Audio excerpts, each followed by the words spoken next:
Well, hello and welcome to the Bumper to Bumper podcast. I'm Dave Riccio, co creator of Bumper to Bumper Radio and your host of the Bumper to Bumper podcast. Today, John is off, but I've got Josh Dana from Dana Brothers Diesel in with me. And to be honest, I don't know a whole bunch about diesel. That's why you're here. What I know about him is there's no spark plugs. Am I right? No spark plugs, just glow plugs or Just- heaters. Just glow plugs. Okay. Yep. So your family, Dana Brothers, has been in the Valley. You guys had a dealership right here in Tempe, like back in the '60s. Correct. So Yep. you guys have been around the vehicles in the Valley for a long time. Long time. Yep. Started out as a string of gas stations in the 40s, 50s, and then it turned into that dealership in the 60s all the way to the 70s and 80s. Okay. And now you are officially the truck guy as far as I'm concerned. So you're in the, pretty much in the Far East Valley or East Mesa. But when it comes to diesel repair, some things, you get an oil change right down the street because it's convenient, right? But when it comes to diesel repair, people will drive. And the way I say it is that sometimes the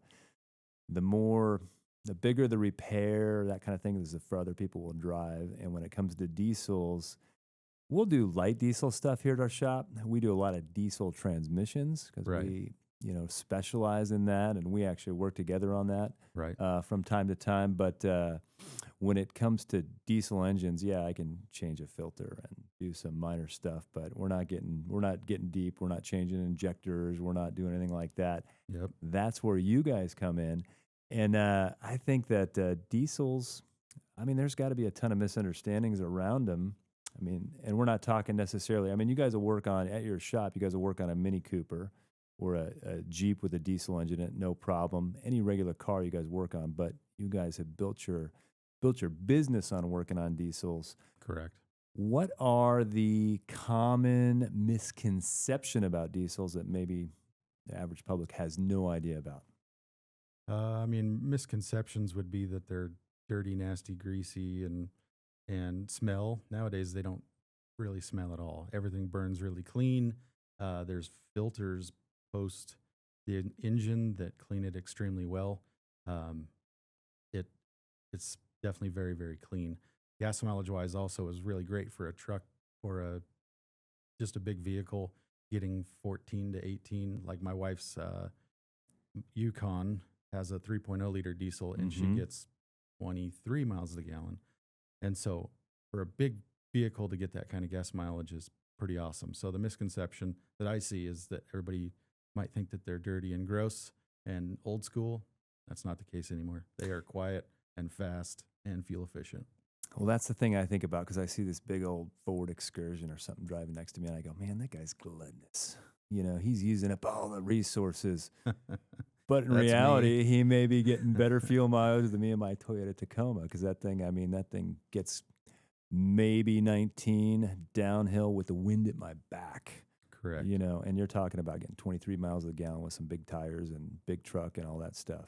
So for reference, my Excursion, I'm that guy you just talked about. I've got an '03 Excursion, and on road trips I can get 19 miles a gallon in an 8,800-pound truck. And so your Tacoma weighs how much? I have probably 3,500, 4,000 pounds, something like that. Actually, I don't even. Right. So double the weight of yours, and it gets about the same gas mileage. So there's more power in a drop of diesel than there's gasoline. So Well, my Tacoma, I've got a 1,600-pound teardrop trailer. Super sweet. But my Tacoma, man, you got to wrap that thing out to get up 6% grade. I'll keep it going, but it's just in the red line the whole time, just driving down the road. So going to Payson is just screaming its brains out until you get up there and then praise that it makes it. it is. But, it takes a big guy to drive a Tacoma, It does. So, It does. but they're sweet trucks. So dirty, yeah, definitely that. But they were. Go back to the 80s when you kind of had, well, even the 70s, really, when you had fuel crisis and everyone was going to diesels and they were taking gasoline engines and making them diesel engines and they didn't work well. So they got a horrible reputation from those days. Oh, yeah. But the modern diesel fires right up, drives like a champ. But it's not something everybody can work on. No, it is not. There's lots of people try, and we fix a lot of people's mistakes. Oh yeah, But it's hard to tell someone, sorry, you screwed that up. That's going to be big money to fix, but we know how to fix them. Just let us work on it first, so you don't have to go through that pain. I always say, we fix bad haircuts here in the transmission business. We get a lot of transmissions that come from other shops where they tried something, and there's things they can do, but there's things they really shouldn't be doing. And you guys Correct. are, you'll call me up, say, hey, can I do this? I'm like, yeah, go for it, boy, Right. or no, don't touch that. Right. You'll hurt yourself in the long run if you try. All right, so I'm a diesel owner or a new diesel owner. Just got to it, and I've got my neighbor that sold me on the diesel concept. Mhm. A theoretical neighbor. I don't have this guy, I gotcha. but he's like, oh yeah, things are great. Get yourself a fifth wheel. You're gonna tow it, all this stuff, and he's telling me about all the gears and gizmos and gadgets that I need. And working on this side, fixing the transmissions and stuff of diesels, I get people come in and I see some that are just hodgepodge with aftermarket components, and some are like overdone, I would say. I don't know if you know what that feels like, Oh yeah. but there is some modifications that really make your diesel successful for you. So I would say, as a new diesel owner, I'm thinking, hey, I want a diesel. What are the do's for a diesel owner? What do they absolutely should be doing? And what are the big don'ts that they shouldn't be doing? So give me a do. Gotcha. One do would be to change your oil every 5,000 miles. Whether you're running synthetic or not, just Mhm. keeping that engine oil, just like in a gas car, keeping that engine oil nice and clean is going to make everything live much, much longer. The newer Cummins, like 2019 and newer, have roller rocker lifters now, Okay. and they're having failures, having a lot of failures, and it's because the oil changes are being stretched so far, going 10,000 miles on an oil change. That's very, very expensive when that stuff starts going down. So we always recommend just stay on top of maintenance. An ounce of prevention's worth a pound of cure. So super cheap insurance. And I mean, oil changes in the old days, they were cheap, and in a diesel, they certainly carry a lot more oil than the basic automotive engine that we see. for sure. So it is a little bit more of an expensive oil change. But when it comes to the cost of diesel repair, if you take care of it and you maintain it, it's going to be trouble free for a lot of miles. Correct. So the oil change, you're saying, is cheap insurance. It is on our oil change sticker. It says oil changes are cheaper than engine replacements. Oh, especially in a diesel. You don't want to buy one of those. Yeah, if you have a diesel engine that goes down and you're doing a running complete, you might as well look at 20,000. That's about where you are going to start. Ooh, that's a lot of money. Well, I would say, like my Tacoma, it's a 23 Tacoma, and it says oil change every 10,000 miles, right? Well, I do it every 5. That's just a rule of thumb. Every 5,000 miles, I get a tire rotation and an oil change. And believe it or not, because the shoemakers' kids go without shoes, the last place I get the oil change is here at the shop, because I'd be pushing my car ahead of a Yep. customer. I Oh, never I know. feel okay about that. So I Yeah. take it down to the dealership. And anyway, when I bought the truck, they gave me a whole bunch of oil changes that came with it. Right. And talking to the service advisor, he's like, "Well, you're here early for oil change." I go, "Yeah, no, I mean, I do it every 5." I go, "What do you do it?" And he goes, "Oh, every 5." No one stretches out to 10, but especially on diesels, we don't want to do that. So that's a big don't or do. Correct. Change it every 5,000 miles. Yep. What's a big don't? What is the mistakes that you see people make that are just super? Give me one super costly mistake. Super costly mistakes would be adding your own DEF fluid, which anybody can do. But if you add it into your diesel tank and you actually key it up and run it, big mistake, big money to replace, because that diesel exhaust fluid is basically like water and methanol. It's nasty, and as soon as it hits the injectors, the pumps, and all that stuff, dollar signs start happening because none of those parts are cheap. And so the don't is make super sure where you're putting that DEF fluid. Yeah, don't do it. If you've had a couple drinks after work on a Friday, don't go filling your tank and filling your DEF fluid. Not a good idea. Yeah. If you were to tell me, I don't know, 25 years ago that you needed fluid for your exhaust, I would have said you were smoking crack. Kind of like the muffler bearings or the Yeah, gonulator valves and dual overhead mouse traps. Like, Right. really, fluid for your exhaust. So to the average public, they have no idea, but diesels have this DEF fluid. Yep. And quick synopsis, what is DEF fluid? Gotcha. DEF fluid is used for NOx emissions. Won't get into the weeds with that, but basically the NOx emissions are bad, and it basically sprays that diesel exhaust fluid into the exhaust to lower the NOx from X to Y. And that is what that's specifically for. So it's a chemical change by spraying this fluid into the exhaust. Correct. And NOx is something that comes from high cylinder temperature, I would imagine. Correct. You know, taking it back to the regular old gasoline cars. Bingo. Okay, so that's a big no-no. Now, the other thing, too, is a lot of these people are buying these things to tow trucks up hills, you know, and they got themselves a trailer. They're thinking about, you know, slowing down, getting themselves a fifth wheel. Right. And they're going to be towing, and, you know, that gearhead neighbor's like, oh, yeah, you got to get yourself a diesel. Oh, yeah. So he gets a diesel, and the thing about a diesel, and I you know, I've towed some stuff with a diesel and borrowed a truck to do it, and that diesel will push, you know, in overdrive right up a hill, anything. And so, but it doesn't really make noise. It just does it. But I Yeah. worry about that. So what is something that keeps you out of trouble with a diesel and not pushing it too hard? Gotcha. So we love the product that we sell the most of is called the Edge CTS Insight, and it plugs into your English Right? OBD2 port. And Edge actually came out with most of the trucks that we work on. They came out with this really cool mount for each one of them, so it looks like almost factory install. But what I love about those is you can watch your actual coolant temperature, your actual oil temperature. On the newer trucks, it'll show you what your diesel particulate filter is plugged to.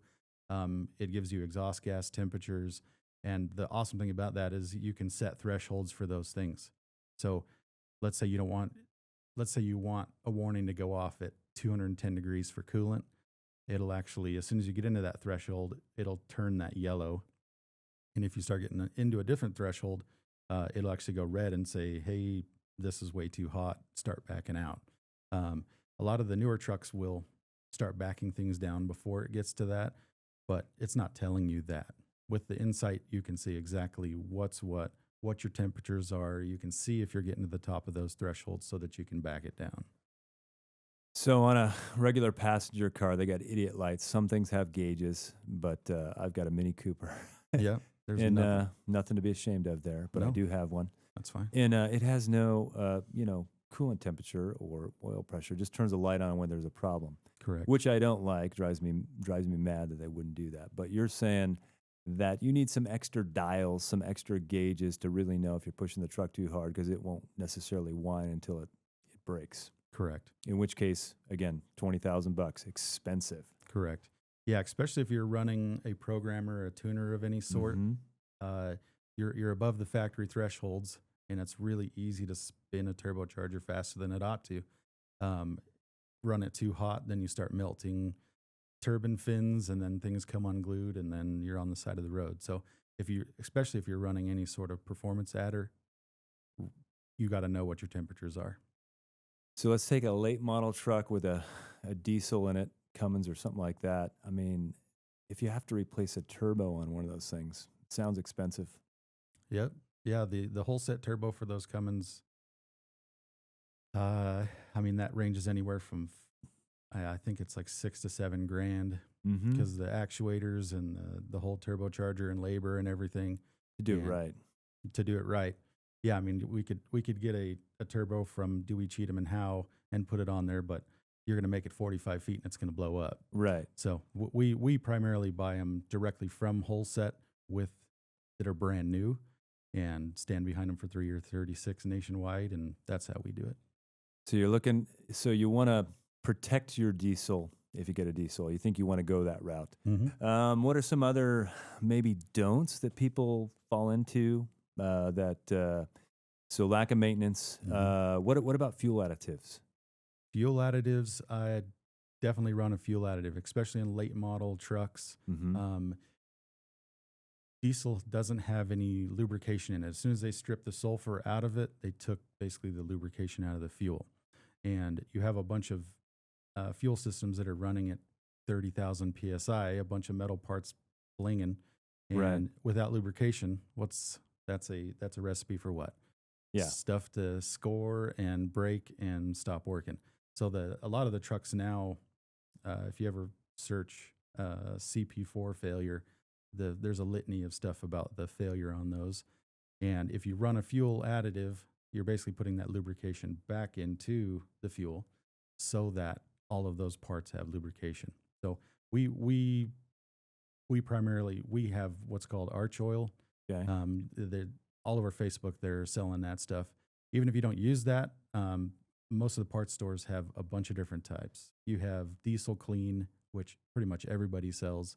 There's old school guys that run 2-stroke oil. Right. Sounds weird, but it's a lubricant and it actually works great. So, but that doesn't necessarily, that has lubrication, but it doesn't do anything else. Like the diesel clean and the arch oils actually take the cetane rating and make it higher. Mm-hmm. When I say cetane, think of octane in the gas world. The higher that number is, the better, especially in the diesel side. And it also is an emulsifier. I know I'm tossing out a whole bunch of fun big words. Yeah, they don't. Yeah, they sound chemistry. I failed chemistry for But sure. basically, water is the killer of fuel systems, and so water in the diesel fuel wants to kind of try to stay apart in diesel fuel. Mhm. With these additives, it makes those stick together, those water molecules stick together, Okay. so that they get heavy enough to fall down and go into the fuel water separator. So the additives do a whole lot more than just add lubrication. It's 3 parts that make running the additive way better. So an additive's not a bad idea. You know, when I was first at Tri-City, and gas prices went way up. I'd say 06, 07, 08 in there. I used to have a guy that would come by and buy my used transmission fluid to run in his diesel. Yep. And I'd like, you smoking crack? No. But it's smoking transmission fluid. Smoking transmission fluid. So yep. that was apparently a thing back in the day. I think the modern diesel is just getting so advanced. I mean, and the cost to repair, stuff like that is, not recommended. Yep. Unless you're one of those guys that just wants to do weird stuff, but you could run a diesel on transmission fluid. Older ones you could, yes. Newer one, not so much. Newer ones are way too picky about the cetane rating, and you couldn't run straight transmission fluid, or some of them can run biodiesel, but even then they've gotten away from that. So starting out, you had the kind of the fuel crisis in the 70s, and these auto manufacturers wanted to go diesel, and they didn't do a very good job of it. Yep. And so diesel has been this progression over time, and I think in Europe, they use a lot more diesel than we do here in the States. For sure. And so it has gotten more and more advanced. So you can go buy a modern GMC truck with a 3-liter diesel in it. And I think we had one here in the shop the other day, and the guy needed to change his belt. And the timing belt runs in the oil, and it sounds just wrong. Right. Oh, I hear you. Why would you do that? And even when they went to timing belts in the first place, people were like, timing belts sounds like a little rubber band engine. But there's an advantage to belts in a lot of ways. But yeah, so you've got a rubber belt in oil, and you haven't seen one break or go bad at this point. I mean, they're certainly changed for maintenance and probably a good idea. Correct. But 3-liter, it's a totally different diesel engine than if you go back 10 years, 15 years, 20 years. So correct. Yeah, the big difference in that is that belt is actually not the timing belt for the engine. That belt is just for the oil pump. So let's say that even does fail, you would lose oil pressure and the engine would turn itself off. It'd say, I don't have oil pressure, I'm going to turn off. Right. So if that were to fail, it's not catastrophic. It still has timing chains for all of that. And those do wear out too, especially if you go way long on the oil changes, which is why we say change the pre-can oil every 5,000. Cheap insurance, man. Cheap insurance. But even if you had to get into do that belt at 200,000, because that's what GM changed it. They changed it from 150,000 to 200,000. Most people don't even keep their trucks that long. They changed that, so you'd have to do it at 200,000 miles. So when I'm getting 23 to 28 miles a gallon versus when my wife was driving her 6.2 getting 14 miles a gallon. Yeah. Saving a lot in fuel. So even at 200,000 to spend, I would rebuild the whole timing chains setup while I'm back there. I'm still way ahead in fuel cost. Well, that's the other point about diesels. They last a long time, right? So I get these, Dodges from like 2006, 2007. Oh, yeah. and the engine still runs great. Everything else doesn't, But yeah, the rest of the truck. I mean, I've had some of these older diesels in there, like the early 2000s. Cummins come in and still running, and we're doing the transmission on it, but the dashboard is literally a bag of nachos, right? It's so deteriorated oh yeah, that you're like that the engine outlasts the truck, but you for sure. can easily. I mean, what are you seeing people get out of diesel engines for life's? Let's take a 2010 Cummins motor. Gotcha. Well maintained. There's no reason you don't go 300,000 to 400,000. It all depends on, again, the maintenance. If you're doing the oil changes, fuel filters, those types of things, there's no reason you don't hit 300,000, especially if you're using fuel additives and whatnot. And so, for instance, we have 5 loaner vehicles, and one of the trucks that we have is a 6.0 that has 312,000 on it. Runs better than most trucks that come through our shop. The Excursion that I referenced earlier has 312,000 miles on it. Barely broken in. Correct. And I have customers, because we loan those out, and they're like, there's no way this thing has 300 and something odd thousand miles on it. I was like, it does. It's just, you have to stay up on everything, and whenever something small happens, take care of it, and the truck will take care of you. So there's no reason why a diesel truck, even in the new era, can't go 3, 4, 500,000 if it's maintained properly. So maintain it properly. So that brings me back to tweaking and peaking them, and the aftermarket gizmos that go on it. So I feel like, because I mean it feels good to just floorboard it and race a guy in a Mustang or something, Right. because you got a super fast diesel. Yep. But they're expensive to repair. Correct. So some of that stuff really pushes them outside the limits of what they're designed to do. And they'll do it, but when it gets catastrophic, you're like, I don't know, was it worth it? Correct. A lot of times it comes down to who does the tuning. If you have Cletus from Apache Junction, I know Cletus. You're going to smoke the transmission, and you're going to end up down with Dave. Yep. And 2, you're going to blow a hole in the piston. So we see a lot of that. We actually had a truck that came in. He was just pulling out of his job site. He has the truck deleted and tuned, and he just punched it to get out in front of somebody, and it launched a piston because high cylinder pressures, low RPM, it broke it. The tuning was definitely not set up right. So guess what? He had to buy an engine, which was that was a hard conversation to have. I don't know. Cletus should be in trouble for automotive malpractice. I agree. Cletus, yeah. We'll have to find him and shut him down. we do get a lot of diesel trucks, and anytime it's been a 3-day weekend, we come in on Tuesday to 1 or 2 of them because they've been out, towing their boat, towing their fifth wheel, and so we get them in, and so somebody maybe pushed it too hard or they weren't paying attention. Yep. And John, our diagnostic technician, he always comes in. He goes, this one's deleted. It's got all the stuff off of it, Yep. And he's referring to that. And because I know for the transmission, like especially in the Dodges, and people used to say, if we could take the Dodge motor and made it with the Chevy transmission, we would have the holy grail, right? But Dodge is not known for their transmissions. They're known for their Cummins motor. Right. But I think the transmissions that are in there, if you don't get out of control with them, you can make them last a long time. So I'll see them go a couple, 200,000-300,000 miles. But if you maintained properly, yes. Maintained properly, and you can't floorboard at every stoplight, maybe every other. Correct. But you can make them last, but that's what we're always, people are like, hey, I'm towing this and I'm towing that. And what would you say, I don't know. I always ask people, how heavy are they towing? And I get a lot of 15,000 pounds. That seems to be the toy hauler number. Right. Would you say that? 15,000 pounds, maybe? 12 to 15, especially if it's a triple axle and it's a fifth wheel. Yeah, they're heavy with a razor inside of it. Absolutely. Yeah, so these diesels are unbelievable. You don't have to go buy yourself a semi, but they're pretty close. You almost should have a CDL with some of the stuff that people tow. But yeah.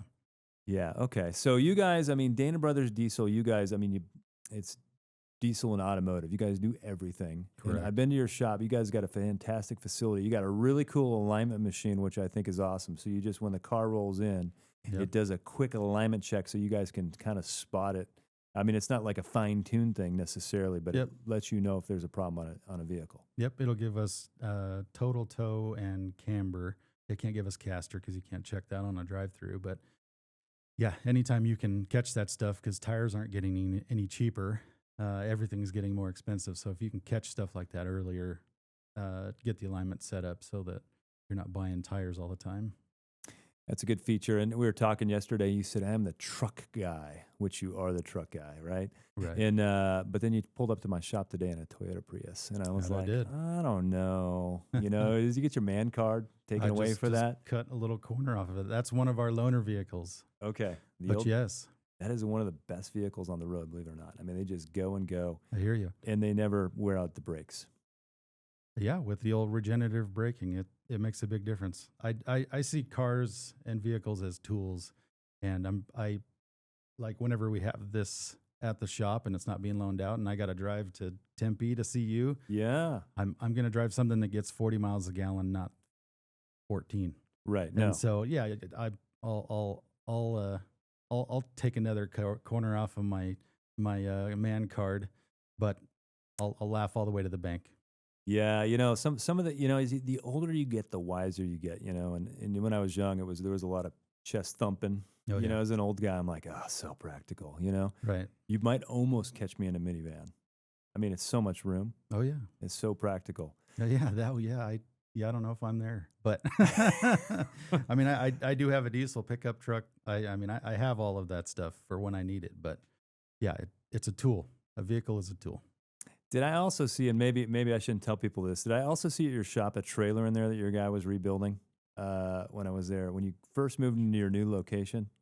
A trailer, like what were we He doing was to it? rebuilding the deck on it and stuff like that. It was a big old flatbed. I know that's probably not something you did, but it sounded like you were doing something special for a customer. Oh, I think we borrowed Mike Kelly of Plasters of Arizona. He had this giant 22-foot trailer, and I was like, let me borrow this trailer for like a week, and I'll redeck it for you for letting me use it. That's probably what you saw. We were staining, cutting, and redecking it for him because he let us use his trailer. Okay.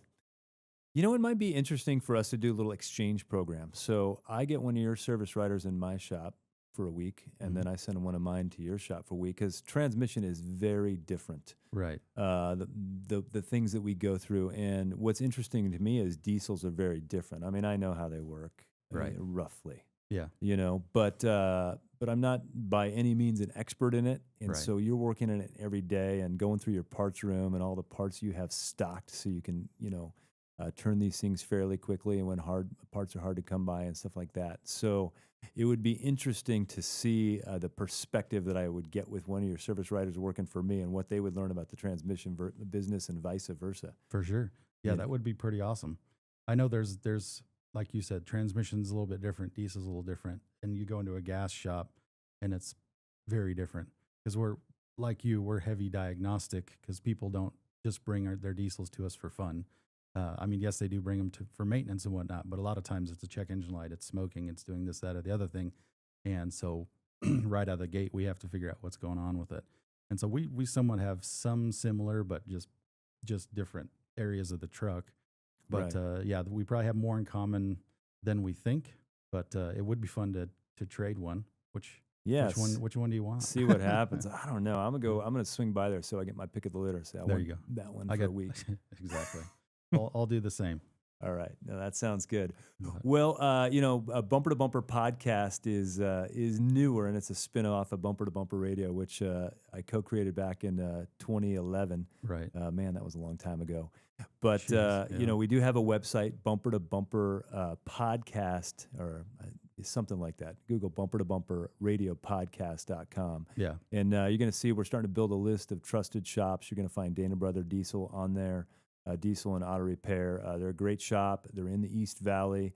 When it comes to a diesel repair of any consequence, you don't want to get that done by someone that kind of scratches their head when they're working on it. You want to go to a pro, because diesel repair can be expensive, but it can be really expensive to do it wrong. So You don't want to pay for it twice. you don't like paying for it the first time. You're certainly not going to like paying for it the second time. And I say that with transmissions all the time, because the first time, you know, I may, you know, maybe $5,000 to do transmission at my shop. Somebody else may do it for $3,000. possible. There's a whole lot of parts. It's like a bag of groceries. How much is a bag of groceries? I mean, what's in it, right? Right. Transmissions are that way. So then they get it. They get their transmission rebuilt for $3,000, and rebuilt is not a term set up by the federal government or the state of Arizona or by anybody. Right. So what one guy calls a rebuild or remanufacture, I call it a trash can overhaul. Correct. So anyway, Yeah. they saved $2,000, Yep. but when there's a problem 13 months later and that shop is no longer in business, Correct. now they got to still spend the $5,000, so they actually spent $8,000.